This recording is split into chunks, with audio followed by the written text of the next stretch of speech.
In 2025, the Philippines became the epicenter of Earth's fury. 3 massive earthquakes, thousands of aftershocks, millions shaken awake. Scientists stunned by this endless seismic chaos found something even more alarming. These quakes aren't random. They're signals from 4 giant tectonic plates and 7 underwater trenches waging war beneath the islands. Why is the danger accelerating? And what's still building in the deep? Beneath the surface of the Philippines, the ground is anything but quiet. A field seismologist stands before a digital cross-section, pointer in hand, tracing the invisible boundaries that shape the nation's fate. 4 tectonic plates, each a slab of rock bigger than continents, converge here, locked in a slow-motion collision. The Pacific Plate, moving west at an astonishing 60 to 100 millimeters per year, pushes harder than almost any other plate on Earth. To the west, the Eurasian Plate slides steadily beneath Luzon, lifting the mountains by centimeters each year. The Philippine Sea Plate, from the east, is dragged downward, folding the seafloor and twisting the crust. From the south, the Sunda Plate presses upward, adding to the squeeze. GPS velocity fields reveal the chaos. Arrows mark the push and pull, some pointing straight, others angled, all moving at different speeds. The Philippine Mobile Belt, this narrow zone of land and sea, bears the brunt of every force.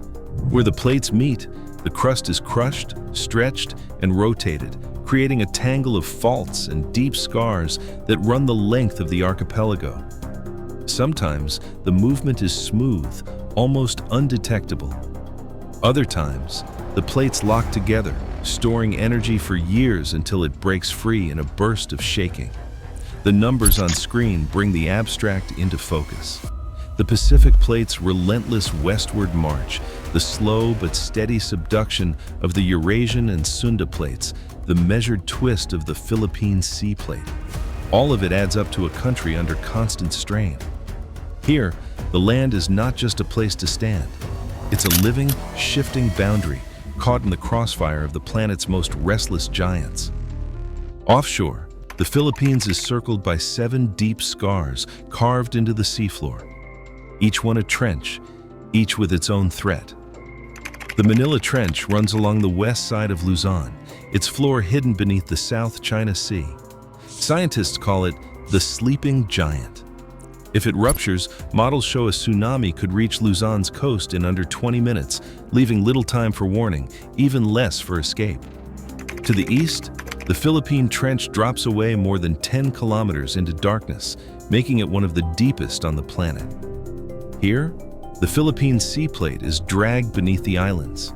When this trench moves, the shockwaves can ripple through entire island chains. Its depth and geometry mean that even distant quakes can send energy racing toward land. South of Mindanao lies the Cotabato Trench, another subduction zone that has caught the attention of every seismologist in the region. Sensors now track subtle shifts and silent pressure building beneath it. This trench is known for sudden violence, its energy capable of sending waves across the Moro Gulf. But the story doesn't end with these 3. The Negros Trench shadows the western Visayas, while the Sulu Trench follows the archipelago's southern edge.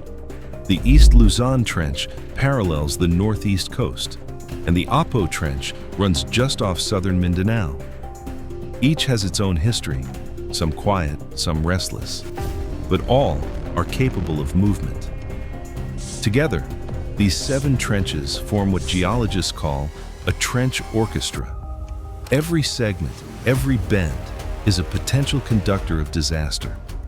The coastline isn't just a border, it's the front row to a performance that can begin at any moment. For the millions living within reach of these underwater scars, the hazards are not distant possibilities. They are part of daily life, written into the shape of the land and the memory of the sea.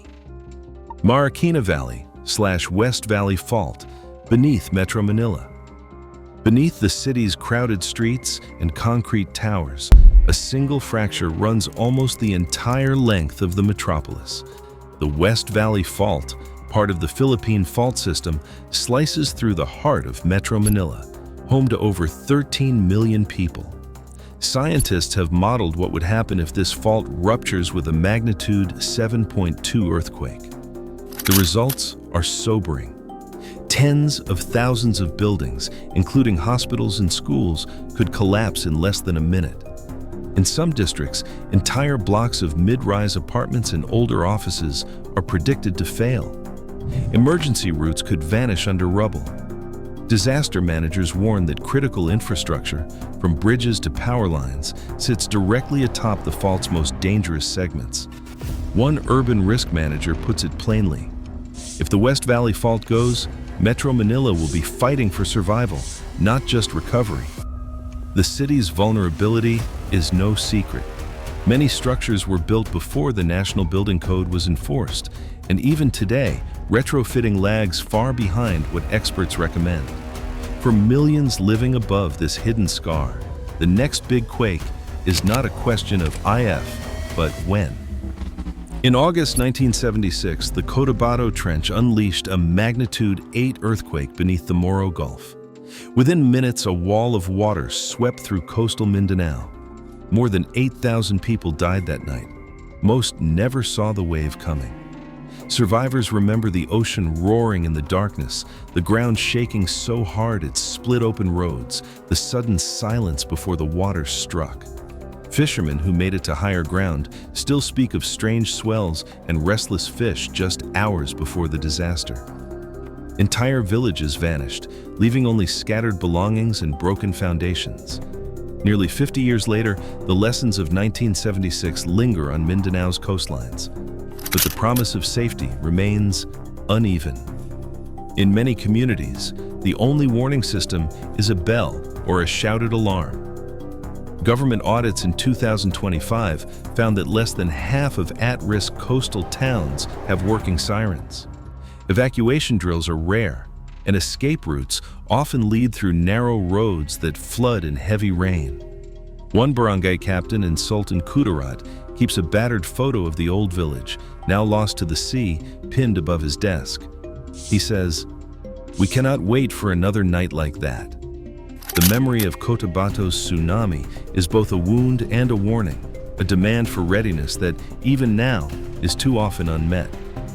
A FIVOLCAS analyst stands in front of a live map, the screen pulsing with data from more than 100 sensors scattered across the islands.